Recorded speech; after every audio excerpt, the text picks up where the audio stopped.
Sa nagapanguna nga balita, duha ka Pinay OFW gintiro patay sa ila employers sa Lebanon. Isa sa mga biktima tumandok sang Sibalom Antique. Ini ang gintutukan ni Kim Salinas.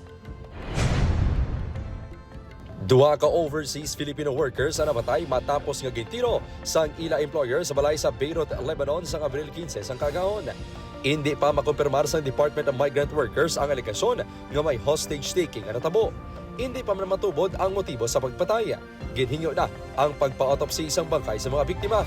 Confirm din po pa ma'am na yung bumarilis yung anak ng employer o yung employer mismo?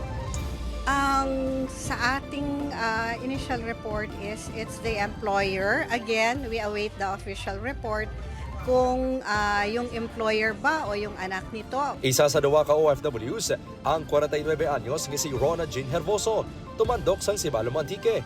Ang iningabalay sa Barangay Esperanza 2, Sibalom, ang isa lang sa mga napundar ni Rona sa pagtrabaho sa luwas ng pungsod. Apang ang iagin pangabudlayan sa pila ka tuig, ang hindi na niya makita ano pod man ang nabilin sining pamilya. Sunod sa bana ni Rona, nakibot sila sa natabo. Inibungod, wala man nakareklamo ang iasawa nga may problema o kung pagpamintas ang ila employer. Siyam na ini katuig nag-aobra sa iya employer. 2012 sa nag-umpisang obra sa Lebanon ang biktima. 2021 ang ulihisin nga pagpauli sa Antique. Kumpantante naman siya sa bahay na yun kasi mabait naman ang ama niya. Pero ako, yung kapatid niya, yung anak niya, hindi ko alam na ano, pero yung isa niya kapatid daw, mabait daw yun. Abril 3 sa Lunes, ang ulihin na istorya ni Fausto ang iasawa pagi sa online call. May komunikasyon pa sila tubtob Martes ang hapon. Apang natingala nga wala na nakapamatsyag sa Martes ang gabi. Miyerkules na nabaton sa niya impormasyon na tuhoy sa natabo sa iya asawa. Kaya pumunta siya ro para lang makaahon din ba sa makatapos na rin yung anak namin pag-aaral. Ito gaya nito, dating kawayan ngayon, pinatayo niya.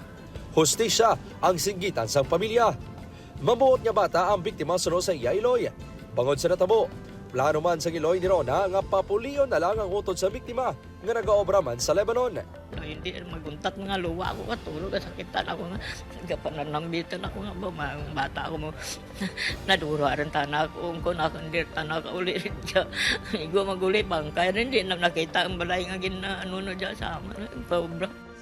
Sunod sa Department of Migrant Workers, naaresto na ang suspect.